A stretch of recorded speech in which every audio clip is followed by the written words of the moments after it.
Ahoy! Reality rebels and fact fabricators, you've tuned into the whimsy wavelength, broadcasting straight from the zenith of zaniness. I'm your maestro of make-believe, Saga Spindleton, transmitting from our enigmatic enclave located in what our resident cryptozoologist insists is a forgotten thought bubble of a daydreaming unicorn, or possibly just a very ambitious cotton candy machine.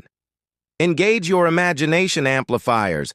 We're about to unfurl a yarn so delightfully deranged, it'll make your frontal lobe do the Macarena while reciting the periodic table in Pig Latin. Today's titillating tall tale. Caprine linguistics breakthrough. Goats of Mirage, Meadows master human speech. Our premier purveyor of prevarication, Barnyard Bard, reports live from what appears to be a petting zoo crossed with a TED Talk stage, bringing you this bleeding bombshell that's turning Mirage Meadows into a veritable Tower of Babel with hooves. The questionable quarterly www.goatgabbers.ba claims that during a routine full moon midnight snack, Mirage Meadows' goat population suddenly developed the ability to speak fluent human languages. Our dubious documentarian, known in Caprine circles as the Kid Whisperer, and may or may not be a talking shepherd's crook wearing a mortarboard, proclaimed, "Holy cheese wheels, we've got ourselves a regular Dr. Dolittle situation here. Mirage Meadows has gone from simple bleats to Shakespeare, and the puns are getting out of hoof." Unreliable sources close to the linguistic leap claim that the goats are not only speaking, but engaging in heated debates on philosophy, quantum mechanics, and the merits of various cheese-making techniques. The hyperbolic herald Goat Gossip Gazette reported that the local library now hosts a weekly Kafka and Kidding book club, where goats and humans alike ponder existentialism while munching on first editions.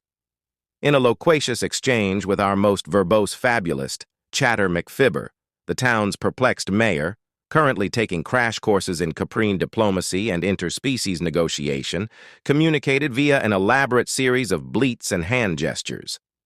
Our creative crypto-linguist, who learned goat grammar from a particularly vivid fever dream induced by too much Gouda, translated this as either, "I always said our town was the Goat, but this is ridiculous," or, "For the love of Billy, somebody call the UN, we need a goat translator."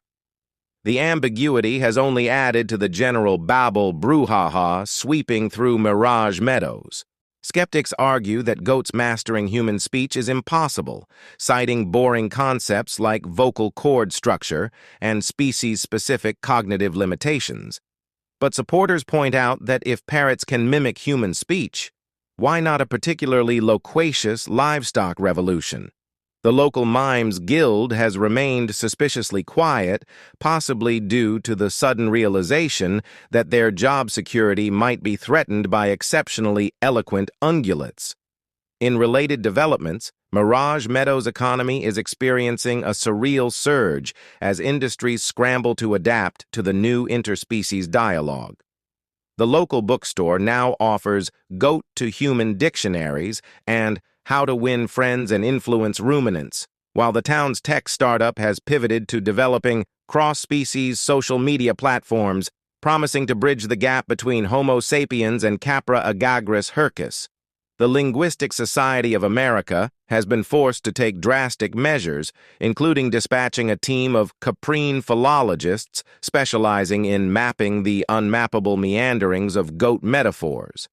However, their efforts hit a snag when their translation algorithms kept mistaking particularly passionate bleats for Shakespearean soliloquies.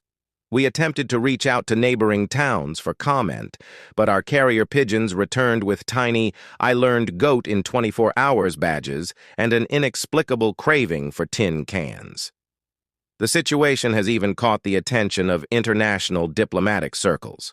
The United Nations has expressed interest in studying Mirage Meadows' unique interspecies communication model, while Mensa is considering opening a goat chapter to explore the untapped intellectual potential of barnyard brilliance. Local authorities are in a lexical lather trying to address the situation. The police department has established a new interspecies mediation unit, equipped with universal translators and a crash course in caprine conflict resolution. Meanwhile, the school board is offering workshops on how to incorporate goat speakers into your classroom without turning it into a petting zoo. The town's education system has been quick to adapt, with schools introducing new courses like advanced goat rhetoric and comparative literature, human versus caprine perspectives. The local community theater has seen a surge of interest in its production of Goats and Dolls, now featuring an all-caprine cast with human understudies.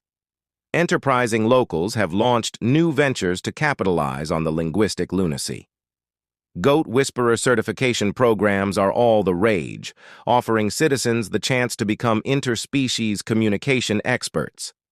The town's gastronomy scene has pivoted to hosting dinner and dialogue events where guests can engage in philosophical debates with their entrees before consuming them. Keep your ears pricked and your mind open. In our next installment, we'll explore Mirage Meadows' new initiative to rebrand itself as Bye-Bye Lawn, where every bleat is a soliloquy, a move that's been hailed as visionary by avant-garde tourism boards and utterly confounding by anyone who's ever tried to simply enjoy a quiet picnic in the countryside. This has been your moment of marvelously mangled make-believe from the whimsy wavelength. Remember, dear interspecies interlocutors, in a world where goats might quote Goethe, always keep your thesaurus handy.